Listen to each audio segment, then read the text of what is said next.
ሰላም እንደምን ሰንብታችሁ አክብራን ተመልካቾቻችን የቤንሸኮ ቴሌቪዥን ነው። እንደሚታወቀው የቤንሸኮ ቴሌቪዥን ከደቡብ ሬዲዮና ቴሌቪዥን ድርጅት ጋር በመተባበር ዘውትር ማክሰኞ፣ ሐሙስና ቅዳሜ ከምሽቱ 12 እስከ 1 ሰዓት በአማርኛ በሸኮኛና በቤንችኛ ቋንቋዎች የተለያዩ መሰናዶችን ወደ እናንተ ያደረሰ ሲቆይታ አድርጓል። ዛሬ በሚኖረን የአማርኛ 1 ሰዓት ቆይታም የተለያዩ መሰናዶችን ይዘን ወደ እናንተ ቀርበናል። ፕሮግራማችንን እንግዲህ በዜና ወጃ ጀምረናል። ቀጥሎ ደግሞ አንድ ፕሮግራም ወደ እናንተ እናደርስ ነው የሚሆነው። ይህም እንግዲህ በሀገራችን አዲስ ኢኒሼቲቭ ሆነው ከኮሪደር ልማት ስራዎቻችን ጋር የተገናኘ ነው የሚሆነው። እንደሚታወቀው የኮሪደር ልማት ስራ ሀገራዊ ለውጡን ተከትሎ በጠቅላይ ሚኒስትር አብይ አህመድ ኢኒሼቲቭ ከመጡ ስራዎች አንዱ ነው። በተለይ ከተሞችን ውብ ዘመናዊና ጽዱ ከማድረግ ባሻገር ለኑሮ ተስማሚ ለከተማ ለንግድና ኢንቨስትመንት ተመራጭ ከተሞችን ከማድረግ አንጻር ዘርፈ ብዙ ስራዎችን እየተሰራበት ይገኛል። ከዚህም ባሻገር እንግዲህ የገጠሩም ኮሪደር ልማት ስራችን በዚሁ ልክ ገጠሩን ከከተማ በማስተሳሰር እንዲሁም የአርሶ አደሩን በቤተሰብ ደረጃ የምግብ ዋስትናውን ከማረጋገጥ ባሻገር ለገበያ የሚሆኑ ኢኮኖሚያዊ ጠቀሜታ አላቸው። ለገበያ ምርት የሚቀርቡ ምርቶችን በስፋትና በብዛት በማምረት የአርሶ አደሩን በኢኮኖሚ ደረጃ ተጠቃሚ ለማድረግም ሰፊ ስራዎች እየተሰራ ነው የሚገኘው። ይህንን አስመልክቶ እንግዲህ ባልደረባችን ብዙአየሁ አሳሳኝ ወደ ሼቤንች ወረዳ ተጉዞ በወረዳው አንድ ሞዴል ቀበሌ ላይ የኮሪደር ልማት ስራ ምን ይመስላል የሚለውን ሊያስቃኘን ዝግጅቱን ጨርሷል። እሱም ፕሮግራም ተከታትለን አብረን ምንገናኝ ነው የሚሆነው። አብራችን ቆዩ። የኮሪደር ልማት የከተሞችን ገጽታ በእጅጉ እየቀየረ መጥቷል። ከተሞችን ለነዋሪዎቹ ምቹ ከማድረግ ባለፈ ጥሩ የአይን ማረፊያም እንዲሆኑ አድርጓቸዋል። ከመንገዱ መስፋት ጋር ተያይዞ ለእግረኞችና ለሳይክል ጋላቢዎች የተሰሩ መንገዶች ምቹ ሁኔታዎችን ፈጥረዋል። እግረኞች ከመኪና ጋር እየተጋፉና እየተሻሹ የሚሄዱበትንም ሁኔታ በእጅጉ አስቀርቷል። በከተማ ላይ ብቻ ያልቆመው የኮሪደር ልማት ወደ ገጠርም በመዝለቅ ውብ የሆኑ የገጠር መንደሮችና አካባቢዎችን መፍጠርም አስችሏል። ቆርጦ ወደ ተግባር መግባት ከተቻለ ለካ እንዲህ መስራት ይቻላል እንዴ እስከሚባል ድረስ ግራሞትን አጭሯል።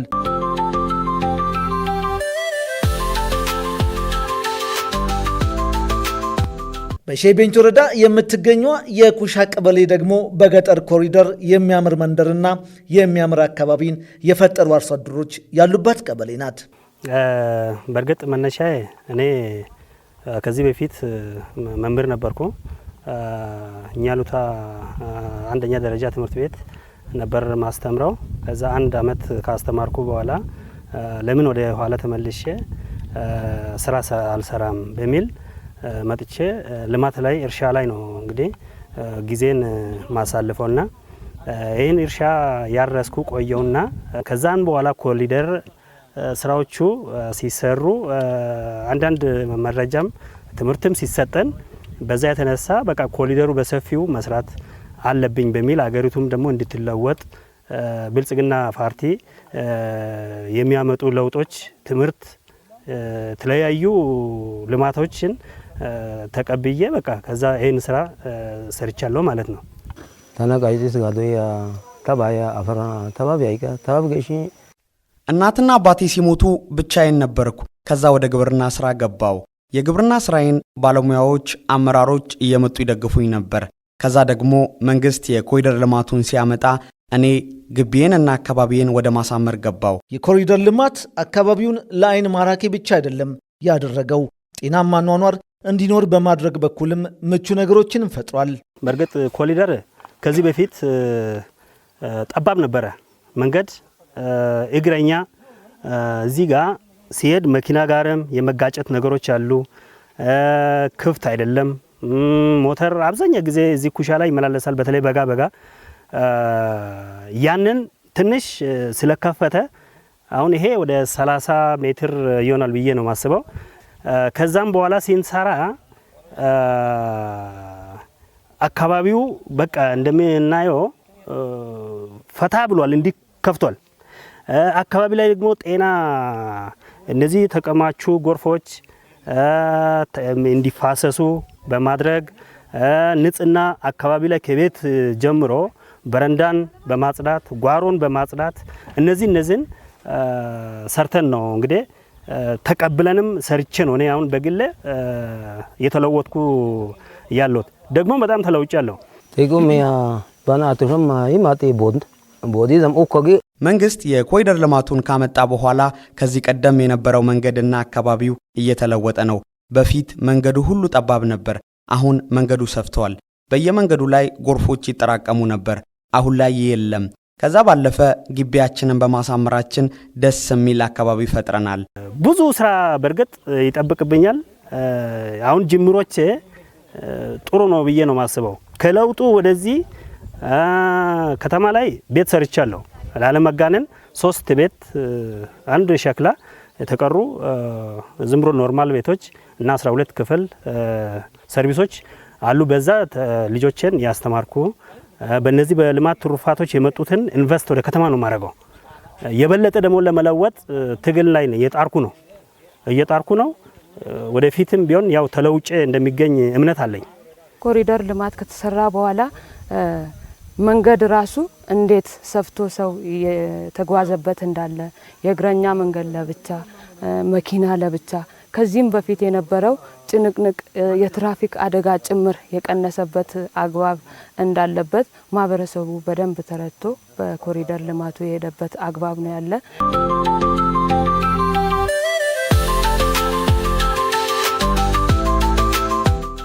አርሶ አደሮቹ የኮሪደር ልማት ላይ ብቻ አይደለም ትኩረታቸው። ከኮሪደር ልማቱ መሳ ለመሳም ከጓሮ አትክልት ጀምሮ በሌማት ትሩፋትና በጥምር እርሻ ላይ በሰፊው ተሳታፊ ናቸው። ይህ ለውጥ ከመጣ በኋላ ለግለም ተለውጬ አካባቢውም ደግሞ እንዲለወጥ በሚል አንደኛ ኮረሪማ ተክያለሁ፣ ጎመን እየተከልኩም ነው፣ እንሰት፣ ቆጮ፣ የተለያዩ የማያቸውን ነገሮች ሁሉ መስራት ነው እንግዲህ የኔ እንትን። ከዛ ባለፈ ደግሞ ላሞች በልማት ትሩፋት በሚባሉ በዚህ ተነስቼ ላሞችን ወደ 10 የተሻሻሉ 8 2 አገረሰብ እነዚህን በማርባት ወተት ተዋጽኦ ለአካባቢውም ሆነ ወደፊት ያደኩ ከርኩት ከመቶ በላይ ከብት መያዝ አቅምም አለኝ። እንደዚህ ይዤ አገሪቱ እንዲተለወጥ አካባቢው እንዲለወጥ እዚህ ያሉ ወጣቶችም እንዲለወጡ ከኔ በላይ ደግሞ እንዲሆኑ በሚል ተነስቼ ነው ስራ እየሰራው ያሉት። ለጋይቱ ይማጥና ዳሽ ወሰጋ ይናምናስና ያው በጓሮዬ የምጠቀመውና የተተከሉ ብዙ ነገሮች አሉ። በቆሎ አለ፣ ጥቅል ጎመን አለ፣ ቃሪያም አለ። ሌላም በማሳዬ ያለማው እገኛለሁ። ከዛ በማገኘው ገቢ ልጆቼን እያስተማርኩ እገኛለሁ። የኮሪደር ልማትና የሌማት ትሩፋት ስራዎች ኢኒሼቲቭ ሆኖ ነው የመጡት። ይህንን ኢኒሼቲቭ ታች ማህበረሰቡ ላይ ግንዛቤ ፈጥሮ ከመስራት ጋር ተያይዞ ሌማት ትሩፋቱ ላይም ትልቅ ውጤት መጥተዋል። እንደ ወረዳ 5 ኮሞዲቲዎች ላይ በሌማት ትሩፋት የሰራን ነው። በወተት፣ በዶሮ፣ በንብ፣ በቀይ ስጋና በአሳ በ5 ኮሞዲቲዎች ላይ በስፋት የምንሰራበት አግባብ ነው ያለው። ከዚህም አኳያ ሌማት ትሩፋት ሲሰራ ምን አይነት ውጤት አመጣ የሚባለው በአርሶ አደሮች ዘንድ ሲታይ በጣም ትልቅ ለውጥን አምጥተዋል።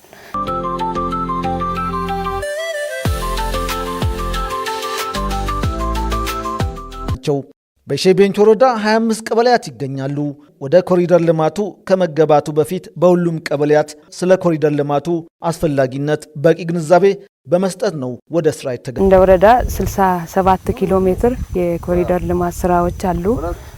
እነሱን ስንሰራ በ28ቱ ቀበሌ ተመሳሳይ የሆነ ግንዛቤ በየቀበሌው በመፍጠር ኮሪደር ልማት ምን ይመስላል፣ ዝም ብሎ አጥር ማጠር ብቻ ሳይሆን ኮሪደር ልማት ከተሰራ በኋላ ምን አይነት ጠቀሜታ አለው የሚለውን ግንዛቤ ጭምር ማህበረሰቡ ላይ በመስራት 28ቱ ቀበሌ ላይ የሚሰራበት አግባብ አለ። ከዛ ጋርም ተያይዞ ይሄ ኮሪደር ልማት ከተሰራ በኋላ ምን አይነት ውጤት መጣ ከሚለው አኳያ ኮሪደር ልማቱ ከተሰራ በኋላ አብሮ ተሳስሮ የሚሰሩ ስራዎች አሉ። ኮሪደር ልማትን ሰርተው ከሱ ጋር አያይዞ የእንስሳት ዘርፉን፣ የሰብል ዘርፉን፣ የሆርቲካልቸሩን አብሮ አስተሳስሮ መስራት አለና ከእንስሳት ዘርፍ አኳያ ለወተት የሚረቡ ላሞችን በዛው አብሮ መስራት፣ የስጋ በሬዎችን ማድለብ፣ በጎችን ማድለብ፣ ዶሮ ማርባት፣ የንብ ስራውንም በዛ ውስጥ መስራት እንደሚችሉ ከዛም አልፎ የአትክልት ስራዎችን መስራት እንደሚችሉ አቮካዶችን የተለያዩ ነገሮችን መስራት እንደሚችሉ ግንዛቤ ተፈጥሮ በስፋት የተሰራ ያለበት አግባብ ነው ያለው። እዚህ አካባቢ ላይ ንጹህ ውሃ የለም፣ ወራጅ ነው ሰው የሚጠጣ። ለምን ይህንን ቧንቧ ሰርቼ ከዛን በኋላ አካባቢ ያሉ ሰዎች ለምን አይጠቀሙም በሚል 35,000 ብር በላይ ወጪ አውጥቼ አሸዋ፣ ድንጋይ፣ ቁፋሮ፣ አናጺ እጅ ዋጋ እነዚህን ከፈልኩ። ከዛም በኋላ ወረዳ ግብርና ባለሙያዎች ውሃ ላይ የሚሰሩ ሲሚንቶ ሰጡኝ። የነን ተሳትፎ በማየት ሲሰጡኝ በቃ ያንን ጨማመርኩና እኔ ውሃውን አጠናቅቄ ወደ 200 ሰው አካባቢ ውሃውን ይጠቀማሉ። አሁን ባለው ስራዬ ሌሎች እኔን አይተው ወደ ስራ እንዲገቡ እየነገርኳቸው ነው። መንግስት ያመጣውን ነገር ተቀብላችሁ ካልሰራችሁ ወደ ሌላ ወደማይፈለግ ነገር ውስጥ ትገባላችሁ፣ ለእናንተም ጥሩ አይደለም እያልኩ ወጣቶችንና አንዳንድ አርሶ አደሮችን እየመከርኩ ነው። ልጆች ሲማሩ በደንብ በጥንቃቄ እንዲማሩና እንዲያድጉ የሚለውን ትምህርትም ቤት ላይም እየሰጠው ነው። አካባቢ ላይም እነዚህ ልጆችም ወጣቶችም እንዲለወጡ ወደ ሌላ አላስፈላጊ ነገሮች ላይ እንዳይገቡ ያን ትምህርት እየሰጠው የተለወጡም አሉ። እኔ ጋር ተጠግቶ ደግሞ በደንብ ተለውጦ ከ3 ወር 4 ወር አካባቢ እንትን ውስጥ ወደ 200 ሺህ ያገኘ የኔ ጓደኛውን አለ። ከኮሪደር ልማቱ ጋር ተያይዞ በሌማት ትሩፋትም የተሻለ ስራ እየተሰራ ይገኛል። በወረዳው ባሉ ቀበሌያት ከኮሪደር ልማት ጋርም ተያይዞ ኩሻ ቀበሌ ላይ ከጫፍ እስከ ጫፍ ኮሪደር ልማት የተሰራበት አግባብ ነው ያለ። ከአረዳዱም ጭምር ምን ይጠቅማል ኮሪደር ልማት የሚለውን አንድ አርቢ ወይንም አንድ አርሶ አደርን ስንጠይቅ በደንብ አድርጎ ስለ ጠቀሜታው ከኮሪደር ልማት ከሰራ በኋላ ውስጡ ላይ አድርጎ የሚጠቀማቸው በእንስሳቱ ዘርፍ፣ በሰብሉ፣ በአትክልቱ፣ በችግኙ የተለያዩ ነገሮችን አብራርቶ የሚናገርበትና ግንዛቤው የገባቸው መሆናቸውን ነው።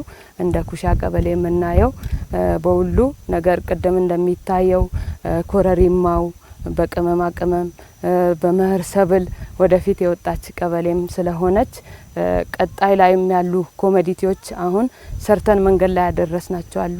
የአሳ መንደር 15 አሳ ኩሬ አስጀምረን አሁን ወደ ማጠናቀቅ ደረጃ ላይ ደርሰናል። የንብ መንደሩንም እያጠናቀቀን ስለሆነ በአጭር ጊዜ ውስጥ እነዚህን ኮሞዲቲዎች አጠናቀን ቀበሌዋን በሞዴል የማስመረቅ እድሉ ይሰፋል የሚል አስተሳሰብ ስላለኝ ነው። ከከተሞች አልፎ ወደ ገጠር የገባው የኮሪደር ልማት የገጠር አካባቢዎች ተፈጥሮ ከሰጣቸው ውበት ላይ ተጨማሪ ውበትና ግርማ ሞገስን አላብሷቸዋል። ይህ ደግሞ በገሃድ የሚታይ ጉዳይ ነው። ስለሆነም ሁሉም ትኩረት ሊያደርግበት የግድ ይለዋል። ክቡራን ተመልካቾቻችን ከፕሮግራሙ ተመልሰናል። አሁን ደግሞ አንድ ዜማ ተገባብዘን ደግመን የምንገናኝ ነው የሚሆነው። አብራችሁን ቆዩ።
ፈለግ አንተ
አንተስ ብቻዬ ብቻዬ ሁለመናዬ ወበመረመር ያልኩት አንተው ነው በእውነት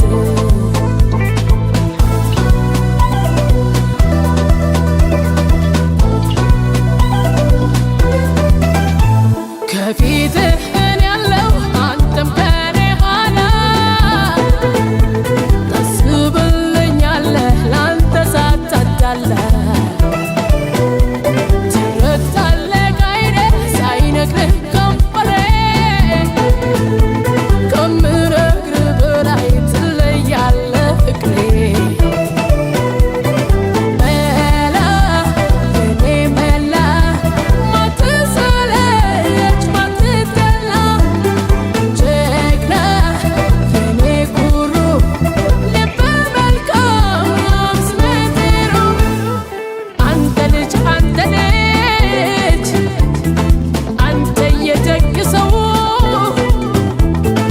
አንተ ልጅ አንተ የደግ ሰው መላ የኔ መላ ማትሰለች ማትጠላ ጀግና የኔ ኩሩ ልበ መልካም ስመጥሩ መላ የኔ መላ ማትሰለች ማትጠላ። ክቡራን ተመልካቾቻችን የምትመለከቱት የቤንች ሸኮ ቴሌቪዥን ነው። ጣዕመ ዜማውን ተግባብዘን ተመልሰናል። አሁን ደግሞ ወደ አንድ መሰናዶ ነው የምናልፈው። መሰናዶአችንም እንግዲህ ከትምህርት ስራዎች ጋር የተገናኘ ነው የሚሆነው። እንደሚታወቀው እንግዲህ ትምህርት የዓለም ሁሉ የእውቀት ሁሉ ቁልፍ መፍቻ ነው። በዚህም ደረጃ እንግዲህ ባለፉት ዓመታት በሀገራችንም በትምህርት ፖሊሲ ከማሻሻል ጀምሮ በርካታ ስራዎች ሲሰሩ ቆይተዋል። በተለይም ደግሞ የሴቶችን ተሳትፎ ከማጠናከር አንጻር ዘርፈ ብዙ ስራዎች እየተሰሩ ነው የሚገኙት። በትምህርት ተቋማት ግንባታ ረገድ የተገኘው ውጤትም በጥራቱ ለመድገም በርካታ ስራዎች ሲሰሩ ይገኛሉ። እንደሚታወቀው ሀገራዊ ለውጡ ተከትሎ ከትምህርት ስብራትን ለመጠገን በርካታ ተግባራት እየተከናወኑ ነው የሚገኙት። ከዚህ ውስጥ አንዱ እንግዲህ የሴቶችን ተሳትፎም ከፍ ማድረግ ነው። በዚህ ረገድ በተለይ በባህል በልማድ በተለያዩ ሁኔታዎች እንዲሁም ከወላጆች የአመለካከትና የእውቀት ማነስ ጋር ተያይዞ በርካታ ሴቶች አሁንም በቤት ውስጥ ነው የሚገኙት። እነዚህን እንግዲህ ወደ ትምህርት ቤት በማድረስ ህብረተሰቡ ጋር የተለያዩ ምክክር መድረኮችን በማዘጋጀት ሰፊ ስራዎች እየሰሩ ይገኛሉ። በዚህም የተወሰኑ መሻሻልና ለውጦች እየተገኙ ነው የሚገኙት። ይህን አስመልክቶ ባልደረባችን ታጠቅ አበበ በጉራ ፈርዳ ወረዳ ተገኝቶ አንድ ያዘጋጀልን መሰናዶ አለ። እሱ መሰናዶ ተከታትለን ዳግም አብረን የምንገናኝ ነው የሚሆነው። ከቤንች ሸኮ ቴሌቪዥን ጋር አብራችሁን ቆዩ። ሴት ልጅን ማስተማር ቤተሰብን ማስተማር ነው፣ ቤተሰብን ማስተማር ደግሞ ሀገርን ማስተማር ነው እንደሚባለው ሁሉ የሴት ልጅ የትምህርት ተሳትፎን ማሳደግ እጅግ ወሳኝ ተግባር ነው። የሴት ልጅ ትምህርት ተሳትፎን ከማሳደግ አኳያ በቢፍቱ ከተማ አስተዳደር በቢፍቱ ሚሊኒየም ሁለተኛ ደረጃ ትምህርት ቤት በርካታ ስራዎች እየተሰሩ ይገኛል።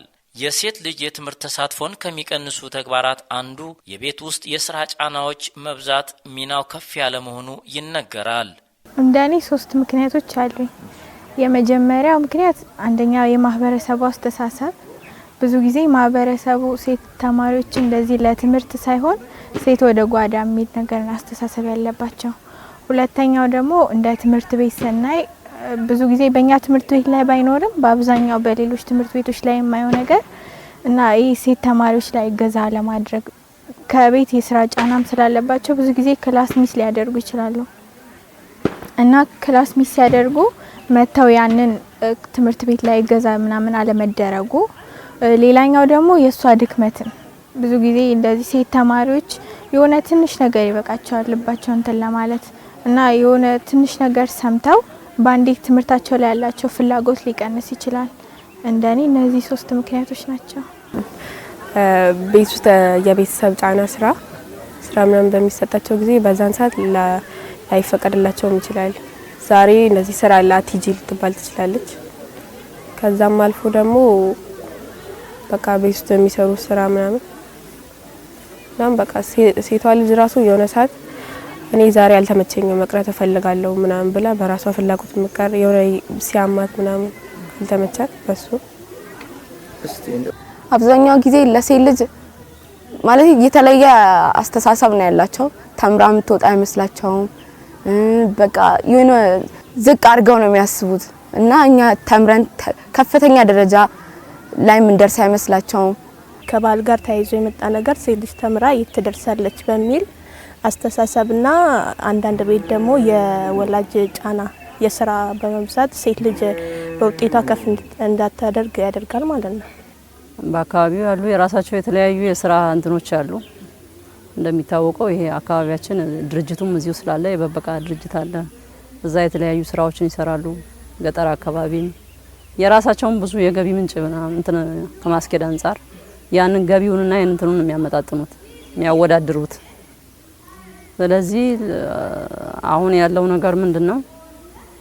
በእኔ እይታ ሰርተው የሚያገኙትን ነገር ላይ ነው ትኩረት የሚያደርጉት። አጠቃላይ የሴት ተማሪዎች የሴት ትምህርት ተሳትፎ ላይ ያለው ከማህበረሰብ ስንነሳ አብዛኛዎቹ ሴት ልጆች አግብቶ ወልዶ ቤት የሚመሩ ተማሪዎች አሉ። ልጆቻቸውን ትምህርት ቤት አድርሰው የሚመጡ አሉ። ስለዚህ የቤተሰብን የመምራት ጫና ያለባቸው ልጆች አሉ። ትንሽ ደግሞ ከርቀት የመምጣት የሚመጡ አሉ። ይሄኛውና ኩጃ ትምህርት ቤት ነው። በመሃል ከርቀት የሚመጡ ልጆች አሉ። የርቀት ተጽዕኖ አለ። በተለይ ከሰዓት ትምህርት ጊዜ ቲቶርን ድጋፍ ላይ ለመምጣት የሚከለክላቸው የርቀት ጉዳይ አለ። ከዛ ያለፈ ግን እንደ ማህበረሰብ ያው ትምህርት ላይ ያለው የአመለካከት የግንዛቤ ችግር አለ። ለኛ ለሴት ተማሪዎች ትምህርት ቤቶች ምቹ ማድረግ አንዱ የመምሪያው ስራ ነበርና በዚህ ችግር ምክንያት ተማሪዎች ከትምህርት ገበታቸው ቢያንስ በወር ውስጥ 3 ቀን ሴት ተማሪዎች ይቀራሉ። ይሄ ደግሞ ወደ አመት ስንመነዝረው በርካታ ጊዜ ይወስዳልና ይሄ ችግር አንደኛ ከንጽህና መጠበቂያ ጋር ከሽንት ቤቶች ጋር ያሉ ትምህርት ቤቶች ምቹ ማድረግ ላይ ክፍተቶች እንዳሉ ማየት ይችላል። ከቤት ውስጥ የስራ ጫና ባለፈም ተገቢነት የጎደለው ጓደኝነትና የቴክኖሎጂ አጠቃቀምም ዋነኛ ችግር ስለመሆኑም ተጠቅሷል። ትንሽ የቲክቶክ አይቼ ወይ የሆነ ትንሽ ፋን አድርጌ ወደ ጥናቴ ልመለስ ብለው ዳታ ብተው ከገቡ በኋላ የሆነ ሳብ አድርጓቸው ምን ያደርጋሉ? ወደ ጥናቱን ትተው ወደዛ ነው የሚገቡት። እና ይሄንን ነገር ማቆም የሚችሉት ወላጆች እና የልጆቹ ጥረት ነው። ወላጆች በደንብ ልጆቻቸው ላይ ፎከስ አድርገው ተምራ ስትመጣ ምን አነበብሽ? ስልክሽን አምጪ እስቲ ምን ዛሬ ተጠቀምሽ? ስልክሽ ላይ ምን አለ የምትጠቀሚው ነገር ምናምን ብለው በደንብ ማየት አለባቸው። ሙሉ በሙሉ ስልክ ያላቸው ተማሪዎች በሙሉ ቲክቶክ ላይ ነው የሚጠቀሙት። በቃ ለማጥናት ፈልገው እንኳን ስልካቸው ምናምን ከፍተው አይተው ተመልሰው እንኳን ላጥና ቢሉት አያጠኑትም። አጠናለሁ ብለው ለራሷ ነው በኋላ የምታሰምነው ራሷን። በኋላ አጠናለሁ ትላለች፣ ስልኳን ነው የምታየው። ሙሉ በሙሉ ጥናት ምናምን የሚባል ነገር የለም። ስልክ ነው ሙሉ በሙሉ የሚያዩት። ማይሆን ቦታ ላይ ነው የምትለው። ስልክም ምናምን ይዘው በቃ ያልሆነ ቦታ ላይ ነው። ክላስ ይላሉ ሌላ ቦታ። አብዛኛው ጊዜ በቃ ያልሆነ ቦታ ላይ የሚገኙት። ዘመን ያመጣው ቴክኖሎጂም በቃ ፌስቡክ ላይ ነው። ማንበብ የለም። ትምህርት እንደዚህ ነገ በቃ እንደዚህ ሆኜ ተስፋ አድርጌ ለቤተሰቦችም ለራሴም በቃ ራሴን ችዬ እንደዚህ ሆናለሁ የሚል ሴቶች ብዙ የሉም። በራሳቸው ችግር አለባቸው። የወላጅም ይሄ ቴክኖሎጂ ዘመን ያመጣሽ ቴክኖሎጂም ብዙ ተጽዕኖ አለው። የሚጠቀሙት ፌስቡክ ይጠቀማሉ፣ ቴሌግራም ይጠቀማሉ። ቲክቶክ ላይ አብዛኞቹ የቲክቶክ ወደ መስራት ወደ ማየት ቴንደንሲ ስለሆነ ይሄ በጣም ትልቅ ተጽዕኖ ነው የሚያመጣው። ስለዚህ በዛ በኩል ኖርማሊ መምህር ማኔጅ አድርጎ ካልሆነ በስተቀር ስልክ እንዲጠቀሙ አናደርግም። የሴቶች የትምህርት ተሳትፎ እንዲጨምርና ውጤታቸው እንዲሻሻል በትምህርት ቤት ደረጃ ልዩ ትኩረት በመስጠት እየተሰራ እንደሚገኝም ተገልጿል። መምህራኖቻችንም ትምህርት ቤቱ ሙሉ ነገር ትኩረቱን ሴት ተማሪዎች ላይ አድርጓል። ምክንያቱም አሁን እኛ እንዳለንበት አካባቢ ብዙም እንደዚህ ለሴት የወላጆቻችንም የሌላውም ሰው አስተሳሰብ ደካማ ነበረ እና አሁን ላይ እንደዚህ ወላጆችንም ጠርቶ እስከማማከር ድረስ በትምህርታችን ትንሽ ደከም ስንል ወላጆቻችን ተጠርተው መምህራኖቻችን ተናግረው መክረው እና በጣም ሁሉም ነገር እየተስተካከለ ነው። እንደ ትምህርት ቤታችን ስናየው ደግሞ ብዙ ቲቶሮች እንጠራለን፣ በደንብ እገዛ ይደረግልናል እና የተለያዩ እነዚያውን ካለንበት እድሜ ደረጃ አንጻር ሴት ተማሪዎች ብዙ ጊዜ እንሸነፋለን፣ አሁን ያለንበት ሁኔታ ማለት ነው እድሜ ደረጃችን። ስለዚህ ያ እንዳያሸንፈን መምህራኖቻችን በጣም ይመክሩናል። እነሱ ከኛ በእውቀትም በእድሜም የበለጡ ስለሆኑ ቁጭ አድርገው ልክ እንደ አባትም እንደ እናትም አድርገው ይመክሩናል። የተለያዩ የንጽህና መጠበቂያዎች ደግሞ ተሟልተውልናል። ክበባት አሉ ብዙ ክበባት ምንድነው መካኔሱስ እንትኖቹም ጋር የሴቶች ችግር በተለይ ሴቶች ላይ የሚደርሰው ችግሮች እነሱን ወደ ኋላ ትምህርት እንዲቀሩ የሚያረጋው ነገር በማቴሪያልም እየደገፈን ትምህርት ቤት የራሳችን የሆነ እነሱም ይደግፋሉ ትንሽ ማቴሪያል እኛም ደግሞ በማቴሪያልም በሳይኮሎጂካልም በቃ ተስፋ አትቁረጡ እንደዚህ ሆኑ ደግሞ የደከሙ ተማሪዎችን እየለየን ሴቶችን በሶስት ቦታ ሶስት እንትን አለ ከፍተኛ ዝቅተኛና መካከለኛ ተማሪዎችን እየለየን ለሴቶች ለብቻ ቲቶራል አለን። የትምህርት ተሳትፎ ከፍ እንዲልም የባለድርሻ አካላት ሚና ወሳኝ መሆኑም ተጠቅሷል። የባለድርሻ አካላት እየደገፉን ነው። አሁን ላይ ባለው አንደኛ ዞኑ አምና ላይ ወደ 6 ሚሊዮን በሚጠጋ ገንዘብ 4 የመማሪያ ክፍል የያዘ አንድ ብሎክ የመማሪያ ክፍል ሰርቶልን ሰጥቶናል። በዛም የክፍል ጥበት በተለይ ድሮ የሚማሩበት ክፍል በጣም አስቸጋሪ ክፍል ነው። ነገር ግን አሁን ላይ ባለው በጣም ሴፍ በሆነ መንገድ እንዲማሩ ተደርጓል። ዞኑም በዚህ አጋጣሚ በማህበረሰቡና በተማሪዎች ስም እናመሰግናለን። በሌላ በኩል ደግሞ የከተማ አስተዳደሩ አምና ላይ 250 ሺህ ብር በጥሬ ገንዘብ በመደገፍ 12ኛ ክፍል ተማሪዎች ሴትም ወንድም የሚጠቀሙበትን መጽሐፍ ለመምህራን ድጋፍ እና አጠቃላይ ለተማሪዎች የትምህርት ውጤት መሻሻል በሚል 250 ሺህ ብር በጥሬ ደግፎናል። በሱም ያው ተማሪዎች አድሮ ለሚያነቡትም ለሴቶችም አጠቃላይ ነገር ያደረግነው በሱ ነው። ሌላኛው የከተማ አስተዳደሩ የደገፈን 20 ካሜራ ኮምፒውተር ገዝቶልናል 252 ሺህ ብር በመበጀት አሁንም ገዝቶ ካሜራ ኮምፒውተር በአመቶ ነው የሰጠን። ስለዚህ ከተማ አስተዳደሩም ዞኑም ያለው የድጋፍ ሁኔታ ትልቅ ነው። የትምህርት ቤቱ ክፍተት መስፋት እንጂ ድጋፋቸው ይሄ ነው። አሁንም የምንፈልገው ምንድነው አሁን ቅድም የምናነሳቸው የሽንት ቤት የሴት ተማሪዎች ንጽህና መጠበቂያ ላይብረሪ ላይ መጽሐፍ ከመሙላት አንጻር መምህርን ከመደገፍ አንጻር አሁን መምህራን ዝም ብሎ በነፃ ነው ቲቶርም የምንም ይሄው የሚደጋግፉ መምህራን የሚያደርጉትና እነሱን ከመደገፍ አንጻር ሌላም ፕሮጀክት ካለ ከመጋበዝ አንጻር አሁን ከምንም ፕሮጀክት ነፃን ዘንድሮ ነው ገና የመካነስ ፕሮጀክት መጥቷል። ውሃም ያስገባልን ነው። ከዛ ውጪ ምንም ነገር የለበትም። ህብረተሰቡ 500ም 600ም ያወጣ ነው ትምህርት ቤቱን የደገፈ ያለውና ይሄን ነገር የመጋበዝ አክሰስ የመፍጠር ነገር ቢሰሩልን። ሌላኛው ኮምፒውተር ነው። ኮምፒውተር አሁን ካሜራ ኮምፒውተር 20 የተገዛው አለ። ቀድሞ ኮምፒውተር አልነበረውም። ጠግነን 8 ኮምፒውተር ነበረን። ይሄኛው መምጣቱ ትንሽ ፎይታ ሰጥቶናል። ግን ካለን ከተማሪ ቁጥር አንጻር ያለው ኮምፒውተር አይበቃም። 20 ነው ተማሪ ወደ 500 ተማሪ ነው ያለን 20 ኮምፒውተር ነው ያለውና ኮምፒውተር ቢያንስ ሌላ አካባቢ ላይ ብዙ ጥቅም የማይሰጥ ለኛ ግን ሊሰጥ የሚችል ነገር ሊኖር ስለሚችል እነኚህን አክሰሶች በመፍጠር ዞኑም የከተማ አስተዳደሩም እነኚህን ነገሮች በመስጠት ብቻ ሳይሆን ሰውን በማፈላለግም ጭምር ቢሰሩ ድጋፍ ብናገኝ ጥሩ ተማሪ የሚወጣበት አካባቢ ነው። መልካም ስነ ምግባር ሊፈጠር ይችላልና በዚህ ልክ ለሴቶችም አሁን ቅድም ያልነው ነገር ማሟላት እንድንችል እነኚህ ነገሮች ቢሟሉልን ይሻላል የሚል ሀሳብ ነው ያለኝ። የሴቶች የንጽህና መጠበቂያን በተመለከተ ከላይ ብዙም የሚደግፍ እንትን ባይኖርም አለ ማቴሪያሉ አለ ግባቱ አለ ከልጆች ጋር እንትን እያልን እየተጠቀምን ግን ቤቱ የለም።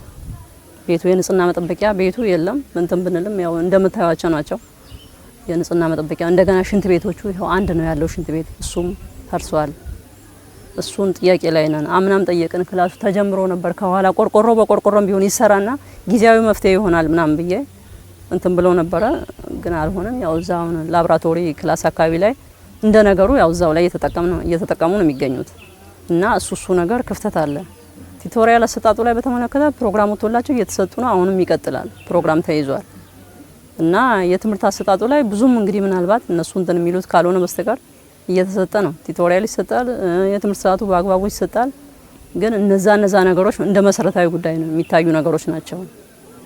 ሰብስበን ልጆችን የተለያዩ ሴቶችን ከየክላሱ ሴት ተማሪዎችን አወያይተን ችግራቸውን እንድንፈታ የሚያደርግ ቢሮ ምናምን የለም። ያው ተማሪዎችን እየሰበሰብ እንዲ በላይብራሪም ውጭ ላይም እንዲ ቢሮ ምናወያያቸው እንጂ እንትን የለንም። ስለዚህ እሱ ነገር እንትን ቢል ወደፊት የራሳችን ቢሮ ቢኖረን በየሰዓቱ ሰዓት ወስነን ብንገናኝ ብንወያይ ወደ ኋላ የቀሩ ሴት ተማሪዎች ምንድነው ችግራቸው ከኛ ይልቅ ለነሱ ቅርብ ናቸው። ስለዚህ የተመረጡ ሴት ተማሪዎችን ሰብስበን እንደዚህ ብናወያያቸው ክላስ ቢኖረን ችግሮችን መቅረፍ ይቻላል የሚል እንትን አለኝ። እንግዲህ የሴት ተማሪዎች ተሳትፎ እንደ ሀገርም እንደ ቤተሰብም እንደ አጠቃላይ ሚናቸው ከፍተኛ ነው። ስለዚህ እነሱን ማስተማር ቤተሰብ ማስተማር ነው፣ ሴት ልጅ ማስተማር ቤተሰብን ማስተማር ነው የሚል ሞቶ ይዘን ነው ከዚህ ቀደም ጀምሮ የተቀሰቀስን ያለውና በተለይ በትምህርት ገበታቸው ላይ እነዚህ እህቶቻችን ሴት ተማሪዎች ከትምህርት ገበታ ውጭ እንዳይሆኑ የወላጅ ከፍተኛ ድጋፍ የወላጅ ምክር ያስፈልጋል ማለት ነው። እሱ ብቻ ሳይሆን ተማሪዎች ከትምህርት ገበታቸው እንዳይቀሩ ያለ ዕድሜ ጋብቻ የተለያዩ ሴት ልጆች የሚደርሱ የጾታዊ ትንኮሳዎችን ማህበረሰቡ አበክሮ ሊታገልና ልጆቻችን ሴት ተማሪዎቻችን ደግሞ በትምህርት ገበታቸው ፊት ወጥተው አገርን የሚረከቡ አገርን የሚያገለግሉ እንዲሆኑ ማድረግና ማገዝ ያስፈልጋል። የሚያስፈልጉ ቁሳቁሶችን ጭምር በማገዝ በመስጠት የትምህርት ቁሳቁስ ጀምሮ ከመጽሐፍ ጀምሮ የትኛውም ቁሳቁስ ጀምሮ በማገዝ ድጋፍ እንዲያደርጉ በዚህ አጋጣሚ ጥሬን ለማቅረብ ነው። አመሰግናለሁ። የሴቶች የትምህርት ተሳትፎን በማሳደግ ውጤታቸው እንዲሻሻል ከቤተሰብ ጀምሮ እስከ ትምህርት ቤት ድረስ ያለው የክትትልና ድጋፍ ስራዎች ይበልጥ ተጠናክሮ ይቀጥል እንላለን። ክቡራን ተመልካቾቻችን ስትመለከቱት የነበረው ከቤንች ሸኮ ቴሌቪዥን የሚቀርብላችሁ መሰናዶች ነበረ። እነሆ ጊዜ ሆነና ልንሰነባበት ቀርበናል። መሰናዶችን ወደ እናንተ ማቅረብ እኔ ተዘራ ጥላሁን ከካሜራ ባለሙያው ማቴዎስ ዘለቀ እንዲሁም ከመላው የስቱዲዮ ባለሙያዎች ጋር በጋራ መሆን ነው። ሳምንት በተለያዩ ፕሮግራሞች እንጠብቃቸዋለን። ሰላም።